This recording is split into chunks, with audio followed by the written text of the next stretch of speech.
Dans cette vidéo, nous allons explorer les concepts de base en algèbre, c'est-à-dire les variables, les expressions algébriques et les équations. Les variables dans les expressions. Eh bien, pour exprimer c'est quoi une variable, nous allons parler d'un disque compact. Alors, on va dire qu'un disque compact coûte 10 $ et que si on achète plusieurs disques compacts, alors on va se donner des nombres de disques compacts à gauche et à droite, eh bien on va se donner un prix.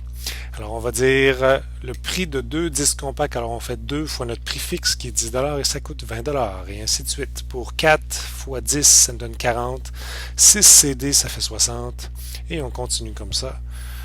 Et on pourrait continuer comme ça à l'infini. Puis justement, la beauté de ce genre de problème, c'est que, eh bien, on peut avoir un nombre infini de problèmes problèmes, c'est-à-dire de nombre de CD qu'on peut acheter. Alors, est-ce qu'il n'y aurait pas moyen d'écrire une expression mathématique pour représenter le problème pour tous les nombres possibles de CD à acheter? Alors, regardons pour ce faire ce qui varie. Nous avons les 2, 4, 6, 8, 10. Alors, tout ça, c'est le nombre de CD, le nombre de disques compacts qui varie. Alors, ça va représenter notre variable. Et le 10 va correspondre, le prix à notre nombre. Et alors, nous avons maintenant le prix de CD en fonction du nombre, c'est-à-dire 10 $ fois le nombre, la variable, qui est le nombre de CD qui varie. Alors, le N, finalement, représente ce qui varie de notre CD. Maintenant, pour une expression algébrique. Une expression algébrique, c'est une expression mathématique qui contient des variables, c'est-à-dire un terme qui varie comme x ou n et qui peut représenter n'importe quel nombre que tu choisis. Des exemples d'expressions algébriques. Alors, on a x plus 5, n moins 3,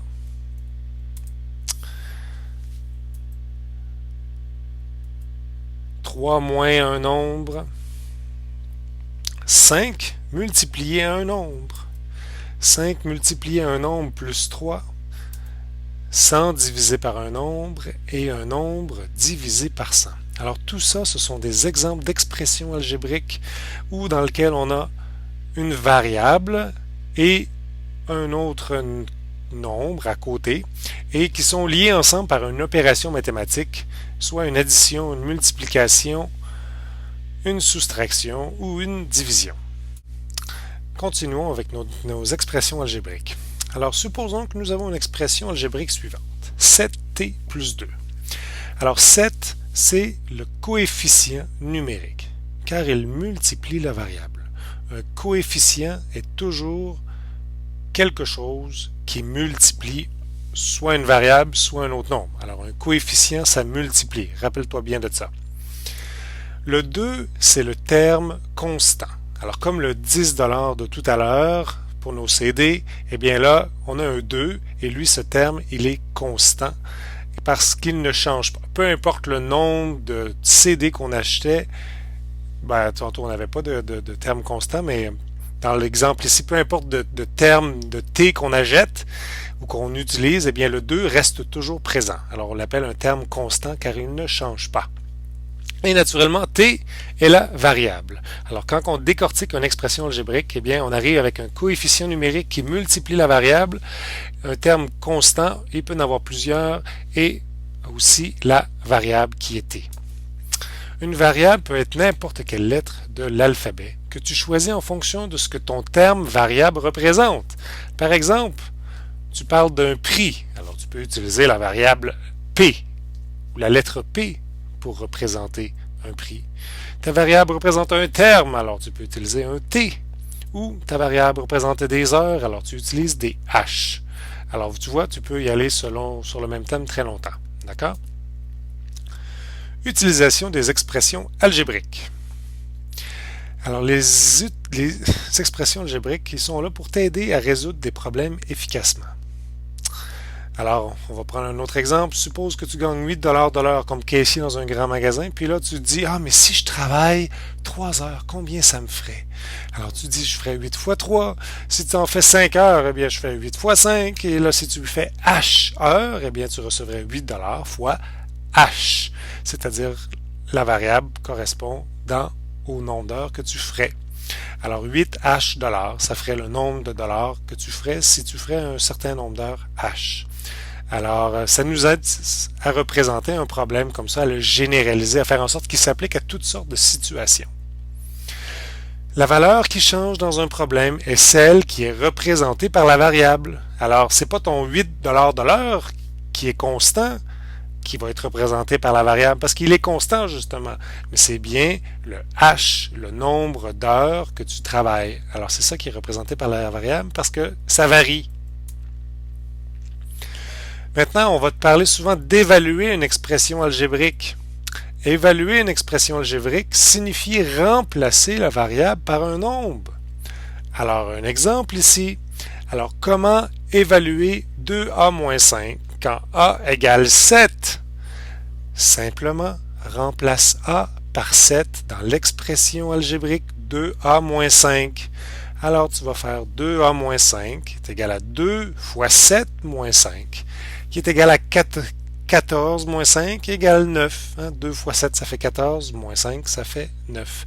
Alors, tu vois ici, j'ai remplacé ma variable a par 7, je l'ai multiplié par 2, je l'ai soustrait 5 pour arriver à la réponse 9. Quand un coefficient est collé à une variable, ce nombre multiplie la variable. D'accord? Alors, quand j'ai 4R, ça veut dire que je fais 4 multiplié par R. Si j'ai 534P, je fais 534 multiplié par P. Voici un autre exemple d'expression algébrique. Alors voilà, on te donne un problème. Un vélo de base te coûte 500 $ et chaque équipement de plus que tu achètes te coûte 50 $ par équipement. Le vélo de base, là, ça vient avec la chaîne, les pédales, les roues, le cadre et c'est tout. Les freins, bien sûr. Mais si tu veux un rack arrière pour ton vélo, il va te coûter 50 $. Si tu veux des garde-boue pour ton vélo, ça te coûte un autre 50 $. Alors, plus tu achètes de l'équipement comme ça, eh bien, plus le coût final de ton vélo va augmenter. Alors, voyons quelques exemples. Combien te coûte ton vélo si tu achètes 3 équipements? Alors, le vélo va coûter 650 $. Alors, on va faire 500 plus 50 fois 3 parce qu'on a 3 équipements. Alors, 500 plus 150 égale 650. D'accord? Alors, finalement, on arrive à trouver le coût de nos 3 équipements. Si on faisait 4 équipements, eh bien là, on ferait la même chose. Alors, qu'est-ce qui varie ici d'après toi? C'est le nombre d'équipements, n'est-ce pas? Alors, le nombre d'équipements va devenir notre variable ici. Alors, comment on va traduire ce problème en expression algébrique? Alors, on se pose la question, qu'est-ce qui varie? C'est mon équipement. Alors, je vais simplement dire, alors, mon 3 va devenir un E à côté de mon 50. Et là, je vais écrire 500 plus 550. 500 plus 50, E. Le E est collé à mon 50, ce qui veut dire qu'il multiplie le 50 et qu'il représente le nombre d'équipements supplémentaires que j'achète avec mon vélo. Alors, combien te coûte ton vélo avec 8 équipements? Alors, tu remplaces la variable E par 8 et tu fais 8 fois 50 plus 500 et tu arrives à un total de 900 $. Quelques notes supplémentaires. Alors, pour différencier une unité de mesure d'une variable. Alors souvent, on peut avoir un signe de dollar ou on peut avoir des centimètres ou des heures ou des choses comme ça.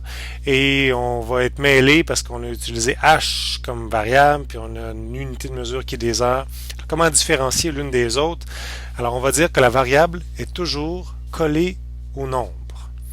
L'unité de mesure, elle est séparée par un espace. Alors, par exemple, si j'ai 5 espaces, ici j'ai un espace qui sépare mon H, veut dire 5 heures, car le H est séparé du nombre, et 5H veut dire 5 multiplié par la variable H. Voici quelques mots de vocabulaire pour les opérations mathématiques qui vont te permettre dans le texte quand tu vas lire un problème, de voir quelle est l'opération mathématique qui est demandée par le problème. Alors, vous avez pour les divisions, les multiplications, les soustractions, les additions. Je te laisse les lire, tu es capable, et je te demande, tu devrais peut-être même les prendre en note parce que plus tard, ils te seront utiles puis tu n'auras pas besoin de réécouter ce vidéo à chaque fois. Maintenant, voyons le dernier sujet de ce vidéo qui parle des équations mathématiques. Les équations mathématiques, c'est une expression algébrique qui indique que deux quantités sont égales. Alors, tu as 2x plus 1 qui est une expression algébrique et 7 est une expression. Alors, j'ai 2x plus 1 qui est égal à 7.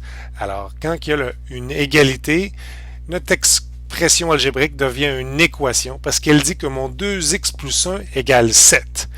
Alors, ce que ça veut dire, ça ici, c'est que il va y avoir une valeur de x qui va me permettre de trouver, qui va me permettre d'égaler 7. D'accord? Alors, une expression algébrique, il n'y a pas d'égal. Ça peut avoir une valeur infinie, tandis que dans une équation, eh bien, c'est déterminé par le égal, par l'égalité.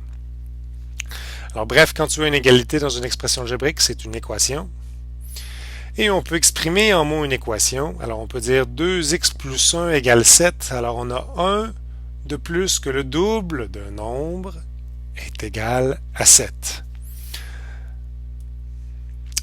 Comment écrire une équation à partir d'un énoncé? D'abord, choisis la lettre pour ta variable. Comme on a dit tout à l'heure, ça peut être x, parce que x, il est générique, mais ça peut être aussi la première lettre du mot avec lequel on fait référence. Ensuite, écris une expression algébrique qui représente la relation décrite et écris un signe d'égalité entre l'expression et le terme constant. Comment écrire une équation à partir d'un énoncé? Voilà quelques exemples. 5 de plus qu'un nombre égale 20. Alors j'ai 5. Suppose que P représente le nombre. Alors j'écris 5 de plus que P. C'est P plus 5. Et l'équation est P plus 5 égale 20. Parce que le 20 correspond au côté droit de mon équation. 10 de moins qu'un nombre égale 4. Suppose que x représente le nombre. 10 de moins que x égale 10 moins x. Et l'équation est 10 moins x égale 4. Dernier exemple, un nombre divisé par 8, un nombre divisé par 2 égale 8. Alors, suppose que n représente ton nombre. N divisé par 2. N divisé par 2 égale 8. Alors voilà, ça clôt ce résumé que je voulais faire pour vous. Alors, je vous invite à écouter cette vidéo autant de fois que vous voulez. Vous pouvez aussi vous déplacer dans la vidéo pour aller vers les endroits où tu as le plus besoin d'écouter. Et si tu as des questions, je t'invite à venir me voir et ça me fera plaisir d'y répondre. Alors, à bientôt.